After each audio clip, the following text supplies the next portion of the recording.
DFW Knoxville.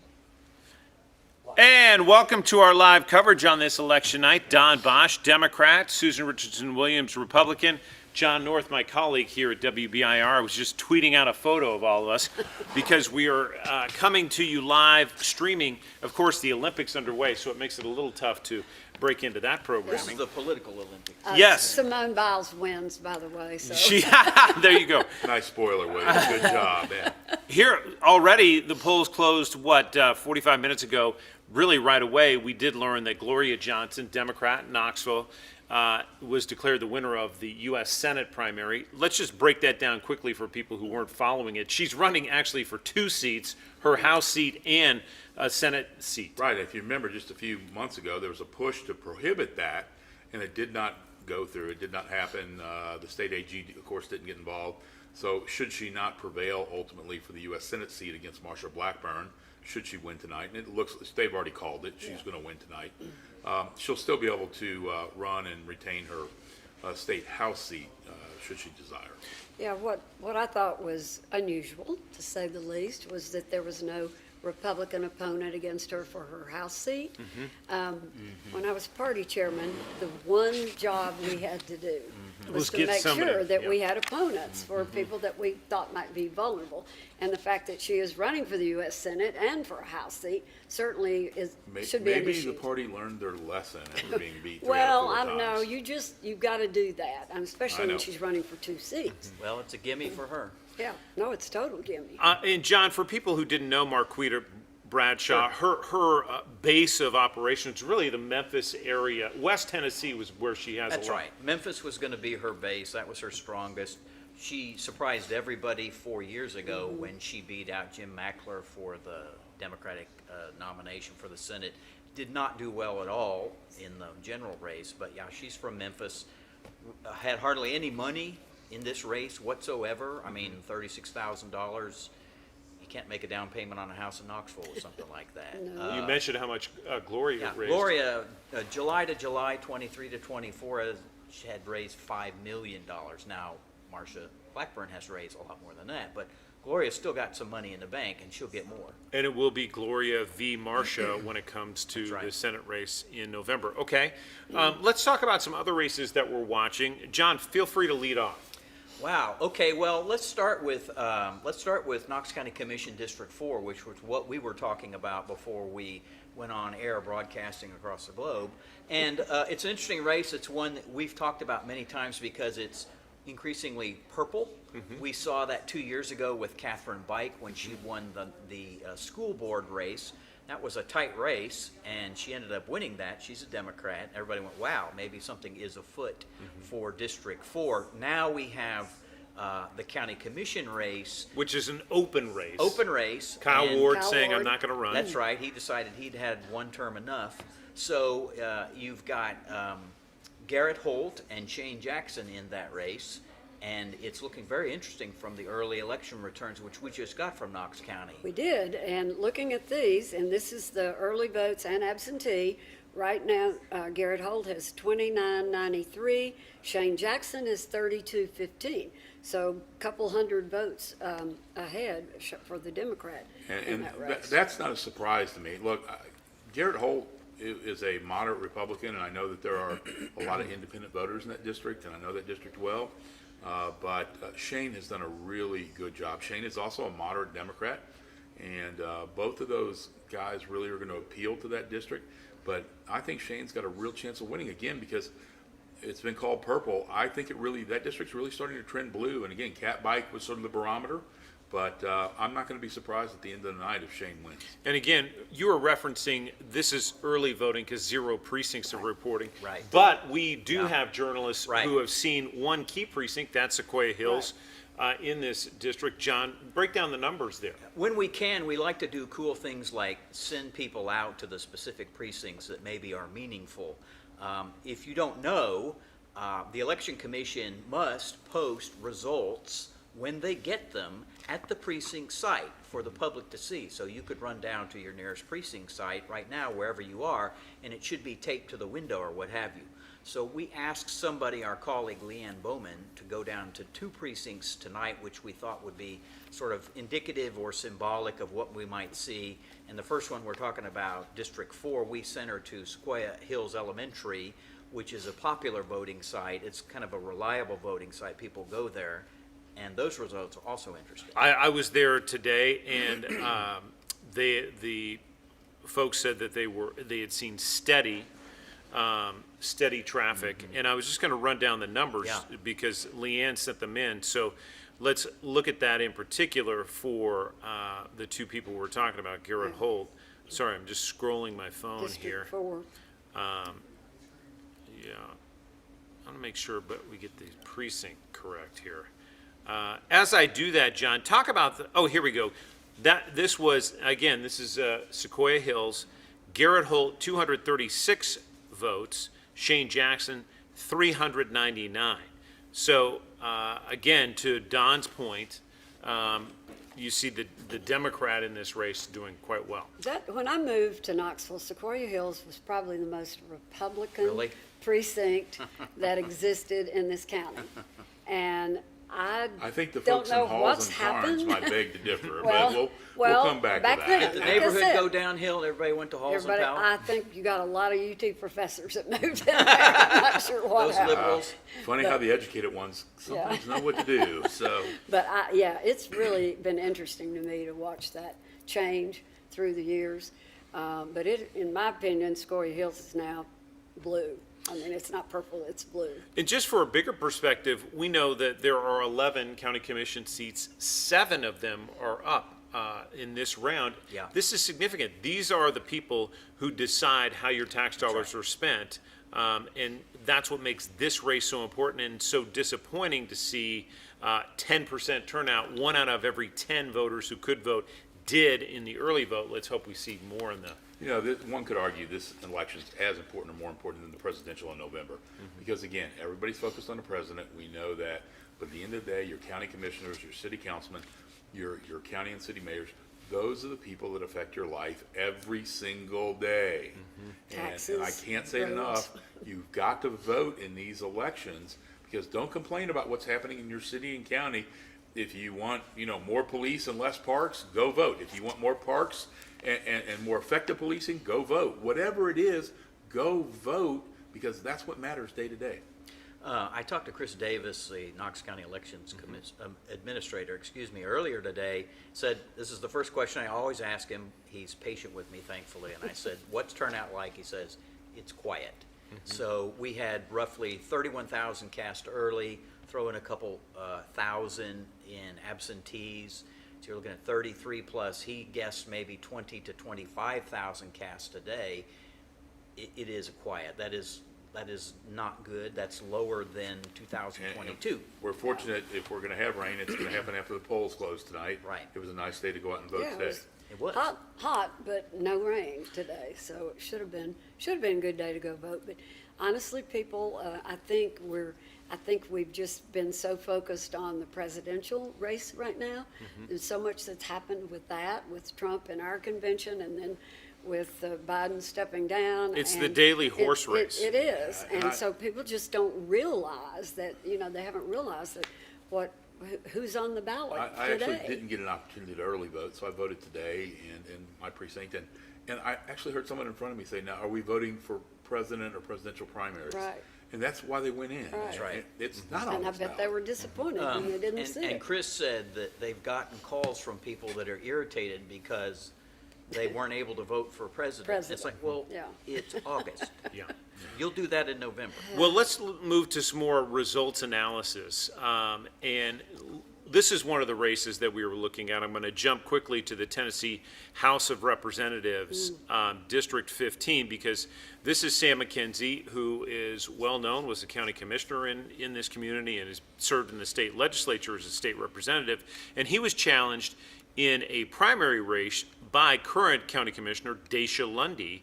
And right now, he has double her vote count. It's a blowout right now. Yeah, she has 719, he has 1470. Anything that surprises you at all about that number? No, but that was one of those races that we were looking at, and Susan and I were talking beforehand, what are the voucher groups that have poured a ton of money in? The what are their names? Well, it's the Freedom Fund, but it's really the Club for Growth that's Club for behind Growth. it. Yeah. And Dasha was, best I can tell, the only Democrat, at least in East Tennessee, and there aren't a lot of them, that they gave money to because she sort of said, "Oh no, I'll consider vouchers," which is against everything the Democratic Party has stood for. But Sam is a fixture. He served his constituency well.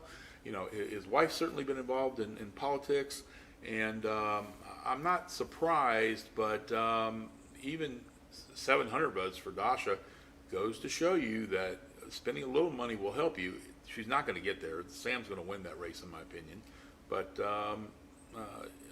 I'm disappointed in some of the That's the ugliest Democratic primary that I have seen in a number of years in this community. And we haven't had many contested primaries, but it's the ugliest Democratic primary. You guys do ugly well, but Yeah, there've been some ugly ads on and there have television. been ugly general elect. But in terms of Democratic primaries, the few that have ever been contested, they're usually pretty friendly. This one got kind of ugly, like Susan said, with the ads. And Susan, I want to get to a couple of other races, but just for big picture, the amount of spending we saw in local races by these big national groups was eye-opening for people. It's significant. And it's the most I've seen in local races.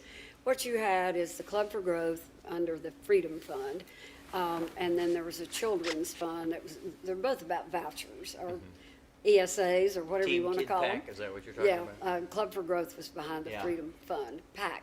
But they put about $4 million into the state, into these local House and Senate races, and some locally into that, like he was talking about with Sam's race. But for instance, Frank Nicely, an incumbent senator, Jesse Seal is running against him, and they put about $750,000 into trying to beat Frank Nicely. This is over again, the voucher vote. Lundberg up in the Tri-Cities area, Bobby Harshberger run against him, and the governor endorsed Lundberg because of the vouchers, and so they've been helping Lundberg. And then Farrell Hale over in Middle Tennessee in the Senate race. Jason Emmert running for state rep over in Blount County, and the governor endorsed him over the vouchers, and they put a lot of money into that race. But this is the first time I remember that kind of money being put into local races. Now, it'll be interesting to see who wins these races. Was it effective? I mean, when you're talking $750,000, $800,000 into a Senate race for ads, and I know that everybody that's watching us, all 5 or 6 of you, probably have looked at television and said, Frank Nicely is a liberal? Yeah. A liberal? If you follow the legislature at all, You know better. You fell out know of your that's chair. not true. Frank will hardly come on this show because of me, and he knows that I think he's probably the most hard right, as I like to call them, hoople heads that are currently in state legislature. Yeah, But I spit my water out the first time I saw that commercial. I think we all did, but they've run and run and run and run. And so we all despise negative advertising, but we've all said it works. Does it tell you also how important school vouchers and a plan Yes. like that is to the governor? It is to the governor, To yeah. get it passed this session, since he failed to get it done last time, session. and I think that's where this is all coming I'm from. noting the irony that Bill Lee won his governorship on not being ugly. And if we go back to the Randy Boyd race, Right. and where Randy, who's a nice guy, Diane played Black. it ugly, Diane Black played it ugly, people were really disenfranchised by that. And Bill Lee slid in there as the nice guy, and now he's playing ugly to get this vouchers bill through. Well, he's not personally doing it. Oh, But he Susan. hasn't. But he has endorsed, which is also And- kind of unusual in primaries. You know, to go out and do. There's He's 3 endorsed people that are for vouchers and are being funded by these Well, groups. the Tennessee Holler had carried a story the other day. He was asked about all this outside money coming Yes. in, specifically from the pro-voucher groups. And he's like, gosh, I don't see anything wrong with that. Yeah. course Well, he does. it could end up being, it could be he gets a big win out of it, or he gets a big loss. If he loses these seats where he's endorsed, then I can assure you that those folks that win are not going to be Well, going to be He's helping lost him. one, and I mean, Sam's gonna be there and Dasha won't. Well, But and, that was already, that's an even for him. in- He never had Sam. In Blount County, there are 3 running for Brian Ritchie's seat. Mm-hmm. He ran for the state senate and looks like he's losing big time. But there are 3 running. Jason Emmert is one that the governor endorsed. Mm-hmm. And if he wins, then he'll be a vote, obviously. But right now, it's like 30-30-30 or something like that in the early votes. I want to get to one that's local in Knox County, and hopefully maybe 6 of our viewers. You said 5, I think. They're maybe growing, they're growing. Thank you.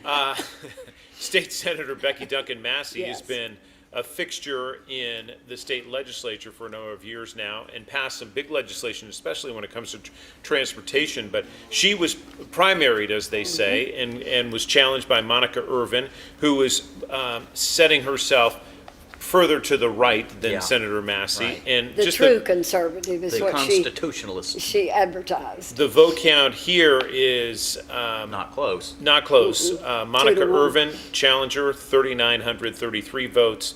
Becky Duncan Massey, 6,199. She has 61% of the votes.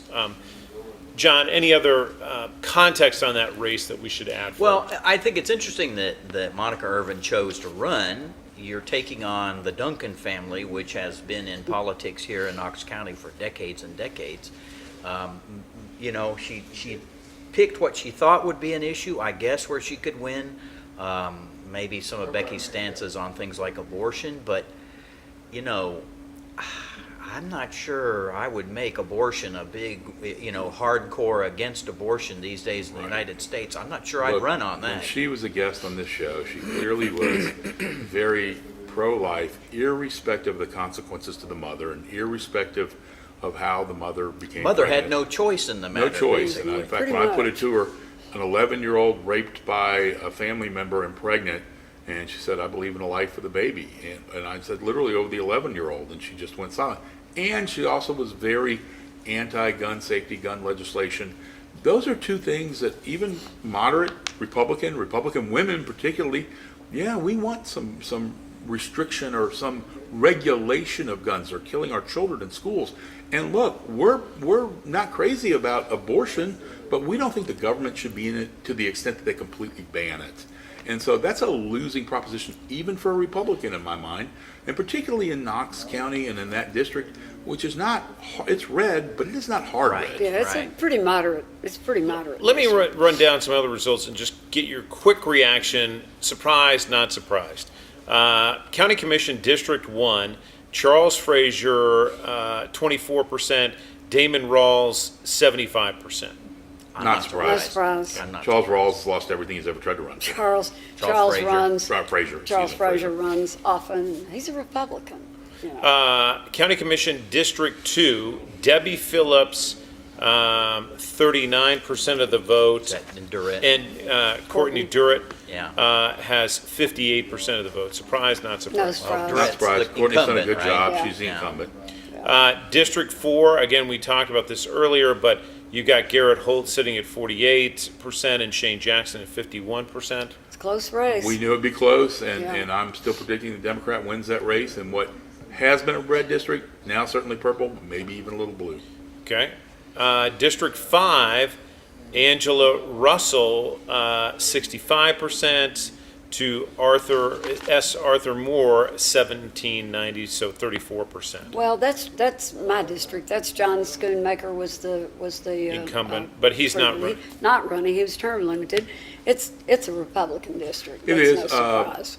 The Democrat was a good candidate out there, but it was going to be hard for any Democrat to prevail. Let me just say one thing about that race that surprised me. I was looking at campaign spending numbers in that race today.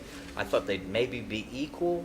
Oh, I was way wrong. Angela Russell, since April, has spent about $7,800, and the Democrat Moore has spent about $27,000. Wow, And that I does think a lot of surprise that might have me. been self-funded. That is surprising, So- but again, it is a Republican district. County Commission District 6, we do have an incumbent running here. Terry Hill is up 63% on Daniel Green at 36. No surprise at Okay. all. She's county commission chair, Right. been there. Good woman, good commissioner. I'm not surprised at all. Then we move to Commission District 8. Again, this is a more rural district. He's uncontested, right? Adam Thompson, 72%. Charles Chandler, 27%. Red district, rural, like Yeah. you said, again, not a surprise. 9 where you're going, that's the one we're watching as well. Yeah. This is Andy Fox, and this one's open, Andy Fox and Matthew Park. Now, Andy Fox is an outspoken Republican who is quite conservative, and he does have the lead right now, 50% to 45% over Matthew Park. I might have There are thought 3 that in would that be a race, little, right? yeah. There's Yes, also sorry, an independent. Stacy Smith, you're right. Yeah. Excuse me, she has 3%. It's a he, but Excuse me. But He- what I was going to excuse me. say about that was, I thought that would be a little bit closer, but we'll see. Park has worked really hard, and that might be. Also, there's been some more activity maybe in South Knoxville than there has in other parts of the metro That's right. area. Wait till that comes in all the way, because we don't Yeah. know what I think precincts. that Well, race these are- would have these been are- close. That tightens up. Yeah, These it'd are be not, close. these are still early. That's just early in Right. Absentee. Phil Ballard's race, again, this is property assessor. He's up 56% to 43% on Drew Harper. Power of former incumbency and being first on the ballot. David Book, current law director, has a 57% to 42% lead. No surprise. No, I'm not surprised at that. Let's look at Board of Education, because more than 60 cents of every dollar spent in this county goes right to the school, and these are the people who decided. So, District 2, Jennifer Owen getting a challenge from Ann Templeton, and right now, the challenger is ahead, 48% to 30% on Owens. Now, there are 3 people in this. Pat Paulus, who is a pastor, also in this at 20%. There are 2 independents in that. Right. Jennifer has deliberately declares herself as an independent, As even though is everybody he. kind of said, well, aren't you a Democrat? But she prefers to be an independent. Yeah, it's a very interesting race. Templeton saying, okay, I'm going to run as a Democrat. And right now is ahead. Let's move to District 3, Angie Gothert and Patricia Ridley. And this one's super tight. Angie at 48% and Patricia at 51%. One of the things that's going to be interesting about Here, thing- let me just interrupt Sure. you, because Garrett Holt has conceded, according to one of our Really? producers. Really, Wow. That's They must have some votes we don't have then. it must have been that thunder we just heard. That's just, Wow. that was just from my Wow. producer, Curtis Carden, sent that to me. So that is surprising, isn't it? Yeah. I'm not seeing, because on the, I think we must be running a little behind on the Knox County We side. must be. Well, the other well, thing 6 is, precincts reporting now. the other thing I was going to say is they may got have some had bellwether, people. Yeah, yeah. they may have had some people They- out of the other right. precincts like we did at Sequoia Hills, and all they have to do is add those numbers, and they know what the race is. And John, for our viewers right here, there are, and Don and Susan, feel free to weigh in, but if you're running a campaign, you do have some bellwether precincts where you say, if we don't do well That's here, right. we're not going to win. That's right. There Yeah, are some, there's- the greater population, the greater turnout of precincts, you better do well there or forget it. Susan and I both have stories being involved in political campaigns where we're watching particular districts, and for me, I remember particularly the Harold Ford Jr. versus Bob Corker, and Harold's just doing beautifully in East Tennessee in the Eastern time zone, and we get through Nashville and we do really well, and then we come to a screeching brick wall halt in rural West Tennessee, missing projections by 20 points, and that's what cost Harold the election. So That I was- know you've got more than I have in terms of Yeah, stories like yeah, that, but Yeah. That's the last time a Democrat had sort of a kind of fighting chance That's for a right. Senate seat, right? well, when before it flipped, Yeah. it historically was a Democracy. Right. That- Well, but it was kind of like it was happening at I that can time. remember when Dr. Manning was running against Bill Haggerty in 20, and we got the first results in came from Upper East, where polling had showed Manning actually in the lead, and he was getting beat in every one of those counties. And I was in the headquarters, and he was in his room and called me and said, "This doesn't look good." And I said, "No, you're beat. I mean, you're beat." You could tell. No, You could tell. there's no question. Because if he didn't carry those counties and significantly, he couldn't win. And so, we used to say Republicans, if you come across the plateau with 100,000 vote majority in a statewide race, you're going to win, because East Tennessee provided it was such cushion. a Republican. But that's changed a lot. Well, it changed. Rural West is no Rural longer West blue. is, no, Rural West It's no is longer the now- land of Ned no, McWhorter. Rural West is more Trump, Yes. more MAGA than East Tennessee, which is shocking, because when I used to hang around the legislature, Rural West was full of nothing but Democrats. They were conservative. I mean, you think, Nafee The and Ned Nafee and McWhorter. McWhorter and all of those guys were all, conservative Democrats, and that flipped We like to say quickly. moderate, Susan. Well, they were conservative Democrats, what I would call conservative Democrats. So what would the three of you say The Blue about Dogs. Yes. just bringing it back to Knoxville and running for city council, let's say? What are your bellwether districts? We talked about this before. Is Rocky Hill in that mix, where you have a little bit of a mix of Rocky Dean? Hill is more conservative, say, than the Sequoia district. I It think. is now. But again, I think everything's on a pendulum. Knox County used to be just bright red. The city was purple. Now the city is bright blue. Knox County pockets are still deep red, but there are trending pockets where Democrats are starting to get traction. I don't know that there are certain districts that Democrat may never win in Knox County, but Rocky Hill may not so much. I think if you go over to across Kingston Pike in West Knoxville, I'm trying to think of what the precinct chair is, but Dean Hill used to be a voting precinct that I could always kind of watch Dean Hill. As Republican. And see, and see what the turnout was going to be and what kind of percentages. But Yes. and then I think you have some now out in Fountain City and some in Powell. well, it just, and I think kind of if you're going to look at depends. precincts, now that South Knoxville has got this boom of development and younger folks trying to build and do some cool stuff out there, that really is starting to trend more blue. But the district itself is big enough that there's still a big conservative pocket in South Knoxville. So it may end up being a purple district that might become a true bellwether.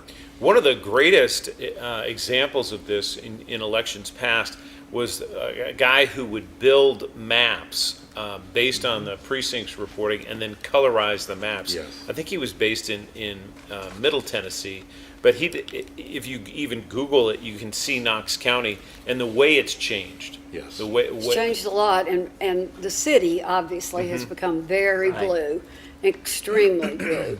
The county has been traditionally very Republican, but that's changing. We're seeing Shane Jackson beating Garrett Holt. That would not have not been all county, but primarily county district. That's right. Four. That would not have happened a few years ago, because that was a pretty safe Republican system. well, and you look, Kyle Ward, Republican, and Did not has run again for pri- a reason. but prided himself on being a conservative Yeah, Republican as yeah, well. It was.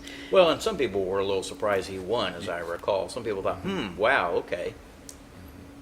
Well, and I don't know what the money that was spent there, I've not seen that, but I know Garrett John's raised. the money guy. Yeah, Garrett raised a lot of money. We talk about the District 4 Four. race, what Yeah, was spent? yeah. Okay, so April through July, Garrett Holt spent about 58K, Shane Jackson spent about 46. Yeah, So so pretty pretty close. close. Yeah.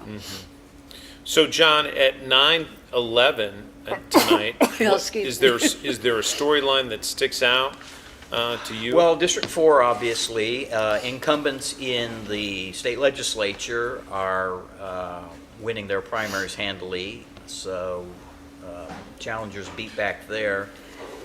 That leaves, I think, District 9 as, okay, where are we going with that race? That'll be one that all eyes will now turn to. I know.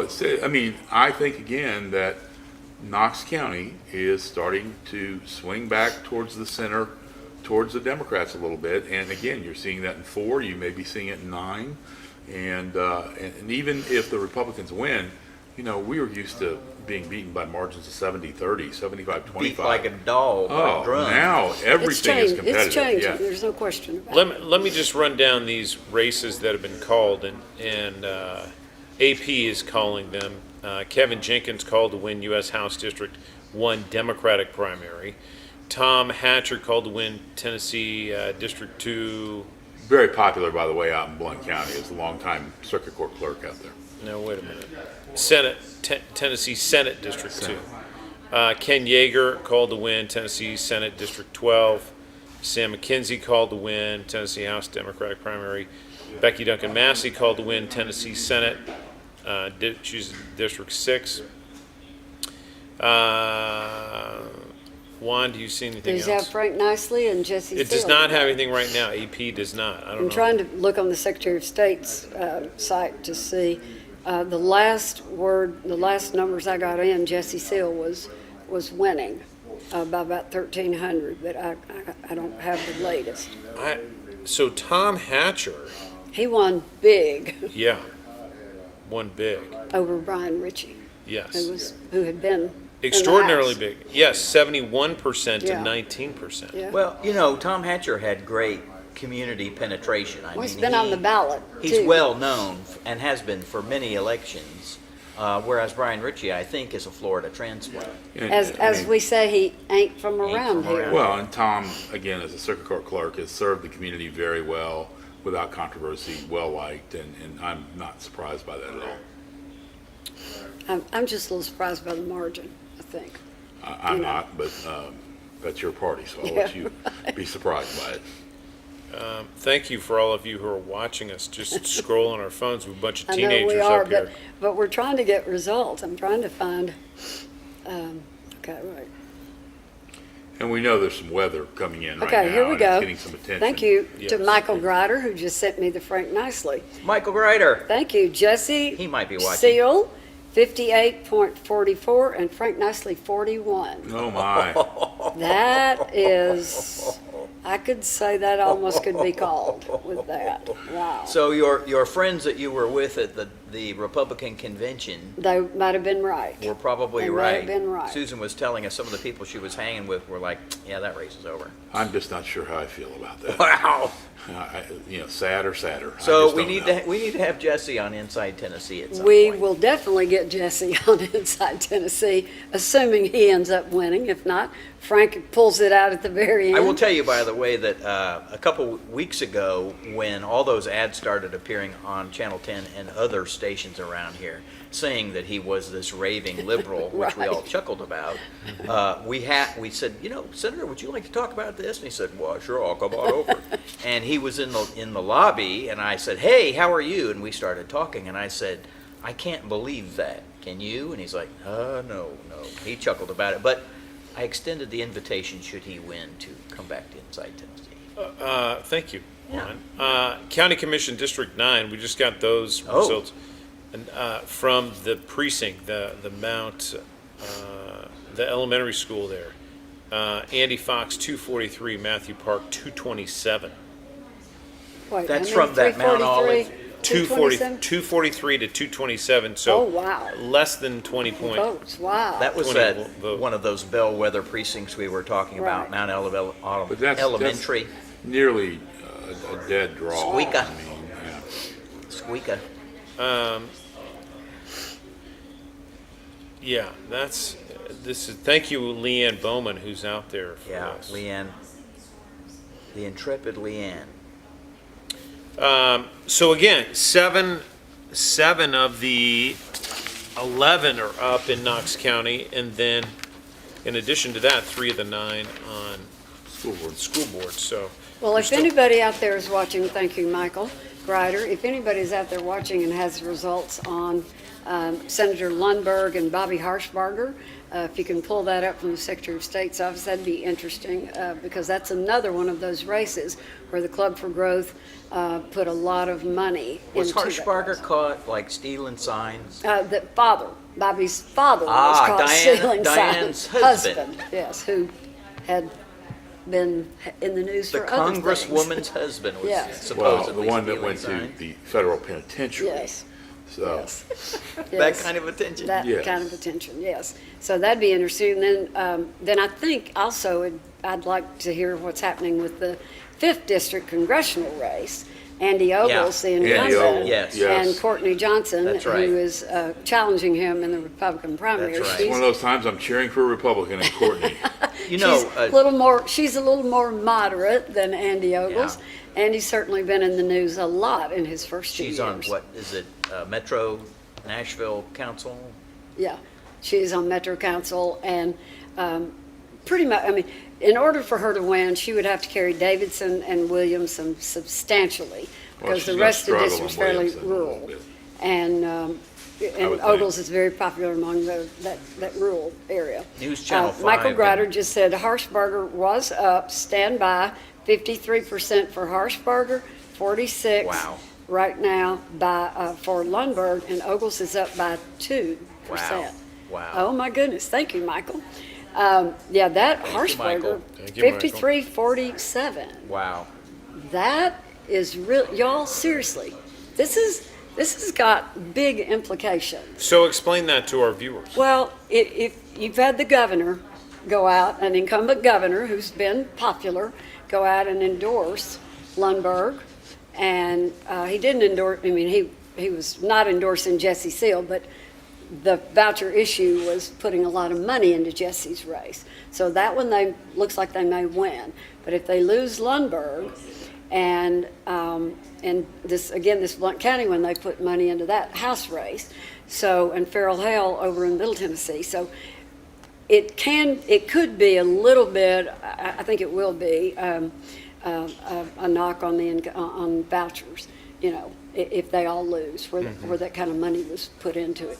So it's not a referendum on the governor per se, but the fact it may got be a little involved. Well, bit. the fact he got involved in those races. Generally, incumbents don't get involved in primaries. Primaries, that's They right. just don't. And he did get himself involved in primaries, and it's Listen, all So because did of that voucher. McNally. Randy McNally also got involved in some of these Randy races got because involved. he's interested in retaining His seat. with the Let's speakership. cut to the big picture, back to Governor Bill Lee. He is 0 for 2. There he is, by the way. Yeah, I think the governor's speaking. The voice or- is speaking. But he is 0 for 2 on this vouchers issue for 2 years. If he goes 0 for 3, that's going to be his legacy, I believe, as essentially a failed or at least a static governorship.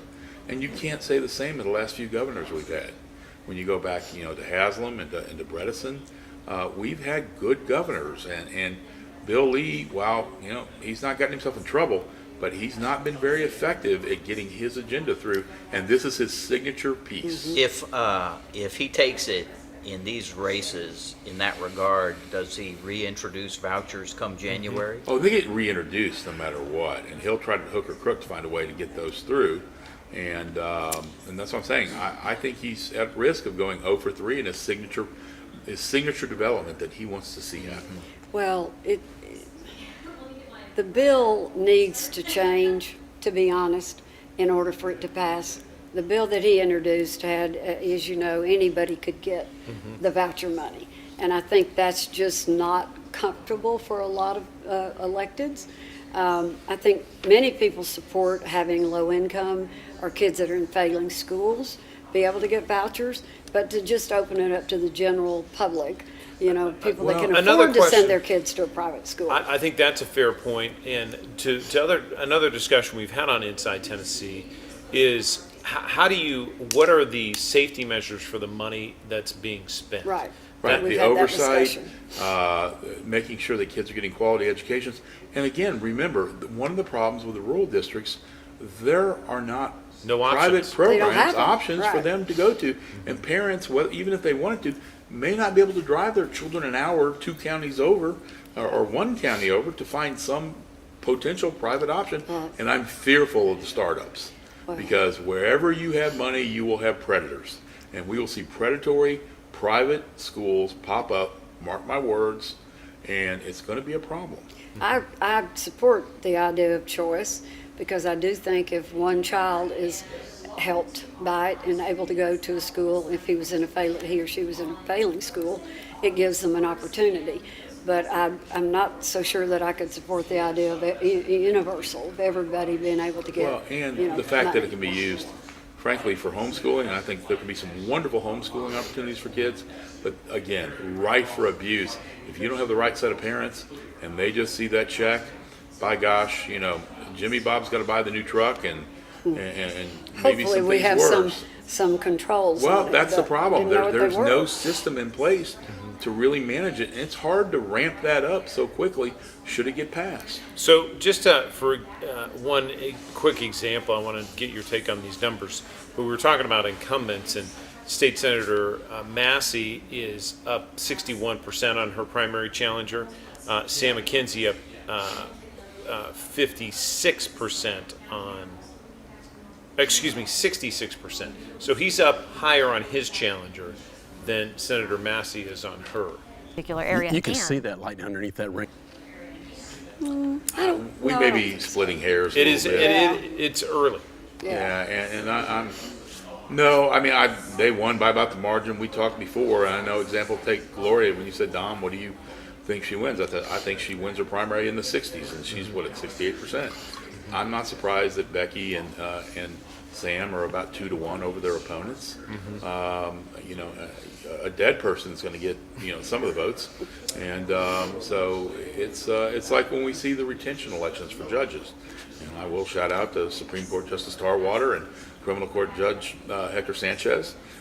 They're both likely to be retained, but there are people, they have no idea who they are. don't know. And they literally had to vote retain or not retain, and there's going to be about 25%, some percentage, that say not retain, and most of those folks have no idea why they voted no retain. They're just contrarians about that and want They to don't get rid like of it. anybody There are people who might elected. vote in Mike Danila as the property assessor or something. Yes, there You know, are I might those. vote for Mike for property assessor, so That would be an interesting person in that race. you're already seeing your tax I've rates got go vision, down. yeah. Yeah, I've you got were visions of flashing that. dollars. Talk about patronage. I kind of like that idea. Republican to the core. Me.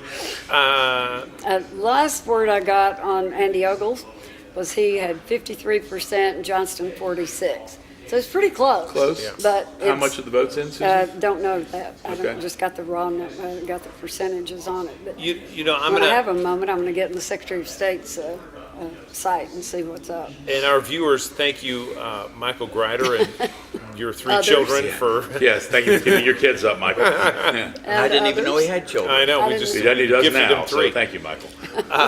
Under J.D. Vance's proposal, those children should get votes. Or at least Well, cats. I'm glad you brought Cats. that up, John, because we haven't had a chance. We're going to have to cut off the stream soon because we've Darn got to it. prepare for the newscast. But it's been great fun. What I want to get, Don and Susan, are your takes just quickly nationally. We haven't had a chance to talk about the developments we've seen on both the D and the R side. Don, I'm looking at your face. I know, Yeah. it's like, Oh, you're waiting for this conversation, aren't you? yikes. Don, from your perspective tonight, August 1, do the Democrats have a better chance at beating Donald Trump with a new person at the top of the ticket? Absolutely.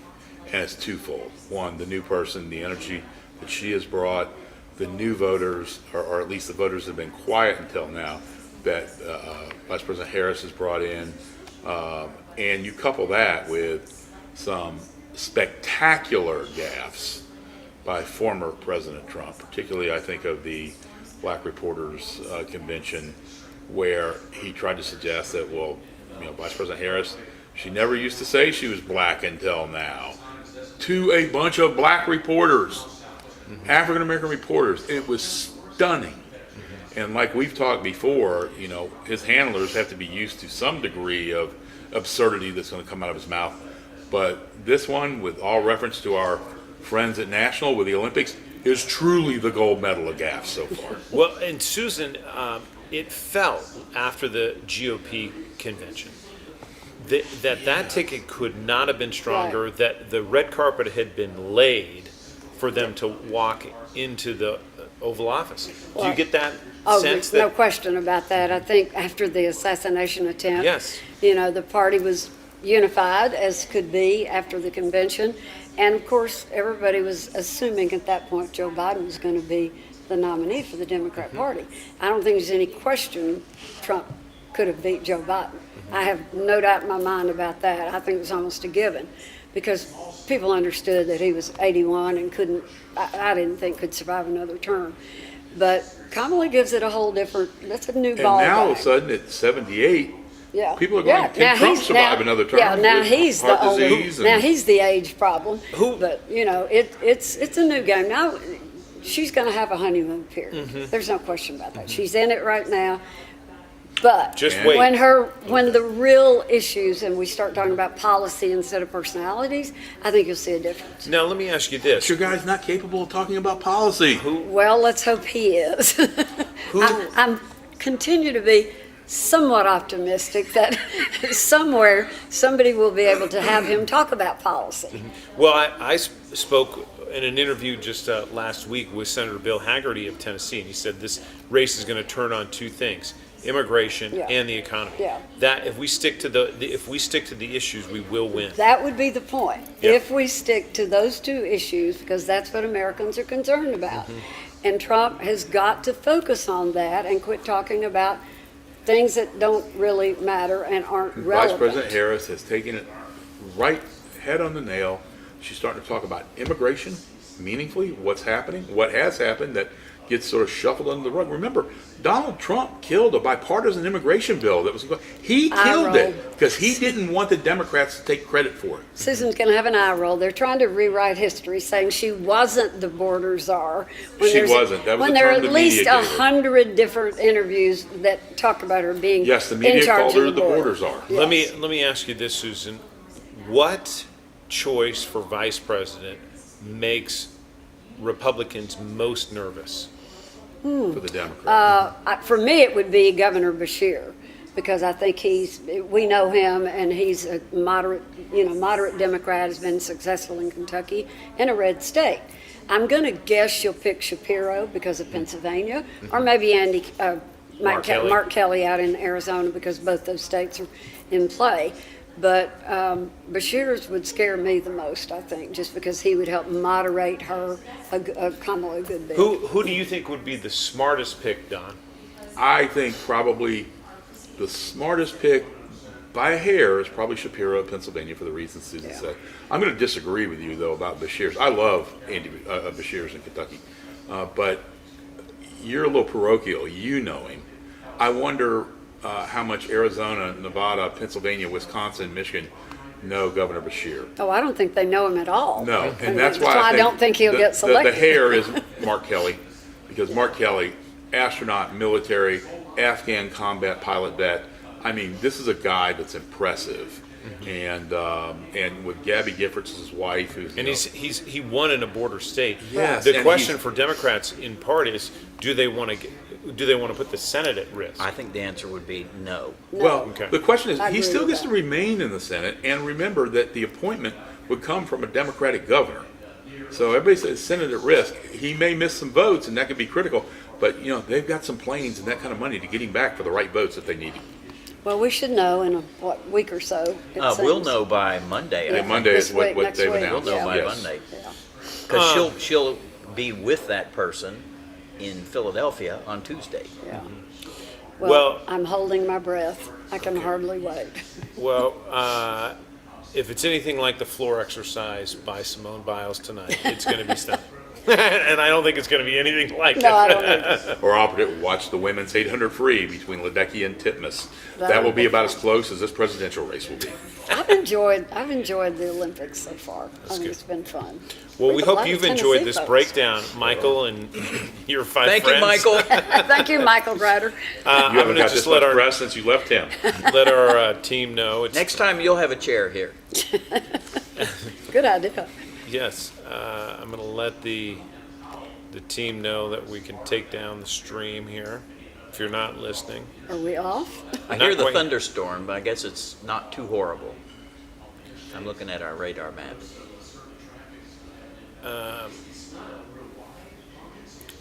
and as we look at this, I think we're still up and live. So if you're with us, bear with us. I'm just going to keep If you're talking. watching us, we're staring at the weather radar maps right now, wondering if we're going to get wet going to our cars later.